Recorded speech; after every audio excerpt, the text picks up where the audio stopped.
तहसील police स्टेशनच्या हद्दीत असलेल्या गुरु नानक डिस्ट्रीब्युटर या कपड्याच्या दुकानात दिनांक 12 जुलै 2024च्या रात्री चोरी झालेली असून त्यामध्ये 1,62,000ची रोख रक्कम चोरी गेल्याबाबतची तक्रार गुरु नानक डिस्ट्रीब्युटर कपड्याच्या दुकानाचे मालक धीरज चांदवानी राहणार जरीपटका यांनी समक्ष पोलीस स्टेशनला 13 तारखेला येऊन तक्रार दिली होती।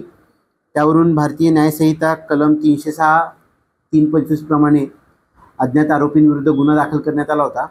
सदर गुन्ह्याचा तपास करत असताना तपास पथकाचे अंमलदार यांनी सदर दुकानामध्ये काम करणाराच कामगार रोहन जगदीश बागडे राहणार रामबाग कॉलनी इमामवाडा तसेच त्याचे इतर 2 मित्र वैभव मेश्राम सावित्री फुले नगर अजनी व ऋषिकेश सिंग राहणार इमामवाडा या तिघांनी मिळून हा गुन्हा केल्याचे तपासात निष्पन्न झाले। या तिघांना त्यांच्या घरून ताब्यात घेतलं व त्यांच्याकडून गुन्ह्यातील चोरीला गेलेल्या रकमेपैकी 98,000 रुपये रोख रक्कम व गुन्हा करण्यासाठी वापरलेलं होंडा डिओ कंपनीची गाडी जप्त करण्यात आलेली आहे।